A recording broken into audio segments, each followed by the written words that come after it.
மக்களே, இப்போ நம்ம இஞ்சியை போட்டு பாயில் பண்ணிக்கிட்டு இருக்கோம். இஞ்சி டீக்கு அதை நல்லா கொதிக்க விடணும். இப்போது தேவையான அளவு டீ தூளை நம்ம கலந்துக்கிறோம். 1 ஸ்பூன் போடுறோம். 2 பேருக்கான டீ இது.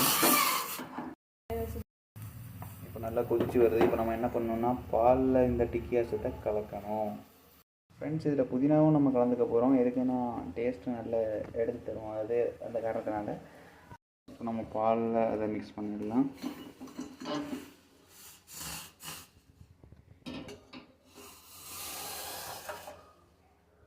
மிக்ஸ் பண்ணியாச்சு. இதை நம்ம கொஞ்சம் நேரம் பாயில் பண்ணலாம். ஃப்ரெண்ட்ஸ், நல்லா கொதிச்சு வருது. இப்போ நம்ம இஞ்சி டீ ரெடி ஆகிடுச்சு. இஞ்சி டீ வித்து புதினா கலந்த டீ நாம் போய் டேஸ்ட் பண்ணி பார்க்கலாம். இப்போ தேவையான சர்க்கரையை நம்ம கப்பில் சேர்த்துக்கலாம். அதுக்கப்புறம் நம்ம டீயை அதில் வடிகட்டி ஊற்றி அதுக்கப்புறம் நம்ம அதை குடித்து டேஸ்ட் பண்ண வேண்டியது தான் ஃப்ரெண்ட்ஸ். இப்போ வடிகட்ட போகிறோம். அது ஆல்ரெடி சர்க்கரை கலந்துருக்கு.